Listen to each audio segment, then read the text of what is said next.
ஸ்ரீமத் பாகவதம் 98ஆம் பகுதி. உயிரோடு பிறக்கப் போகும் குழந்தை என்று பார்த்தால் இது 7வது தான். ஆனால் கர்ப்பத்தை கணக்கிட்டாலோ இது 8வது.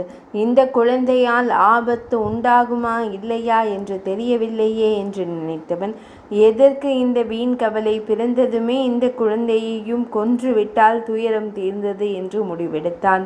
மேலும் எச்சரிக்கையாக தேவகிக்கும் வசுதேவருக்கும் கை கால்களில் விலங்கிட்டு பூட்டினான்.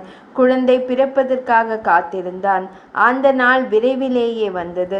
ஆவணி மாதம் அஷ்டமி திதி, ரோஹிணி நட்சத்திரம் கூடிய இரவு வேளையில் நல்லவர்களின் வாழ்க்கையில் ஒளி ஏற்றவும் தீயவர்களை பொசுக்கவுமாக சுட்டெரிக்கும் சூரிய பிரகாசத்துடன் அன்னை தேவகி மைந்தனாக பகவான் பூ உலகில் பிறந்தான்.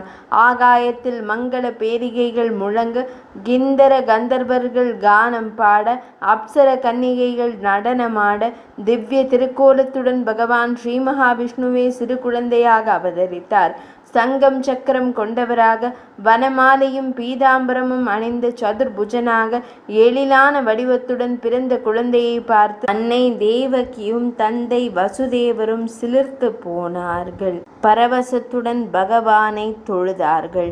பகவான் அவர்களிடம் கூறினார், முன்பிறவியில் நீங்கள் இருவரும் என்னை நோக்கி கடும் தவம் செய்து என்னை போல் ஒரு மகன் வேண்டும் என்று வேண்டினீர்கள். அதன்படியே இப்போது உங்களுக்கு நான் மகனாக பிறந்திருக்கிறேன்.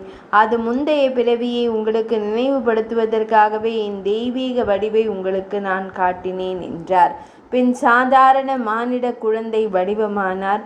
இதே சமயம் நந்தகோகுலத்தில் அன்னை யசோதையின் குழந்தையாக யோகமாயை தேவி பிறந்திருந்தாள். தேவகிக்கு மகனாக பிறந்த பகவான் வசுதேவரிடம் கூறினார், கோகுலத்தில் யசோதைக்கு பெண் குழந்தை பிறந்திருக்கிறது.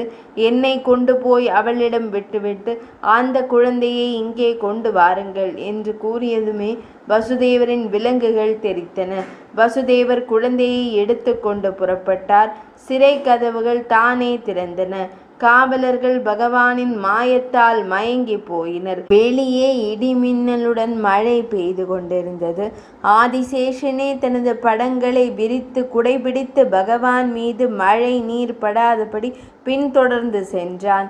வழியில் தென்பட்ட யமுனை நதியில் வெள்ளம் கரை புரண்டு ஓடிக்கொண்டிருந்தது. ஆனாலும் அது வசுதேவர் செல்வதற்காக இடம் கொடுத்து விலகி கொண்டது. 98ஆம் பகுதி நிறைவடைந்தது.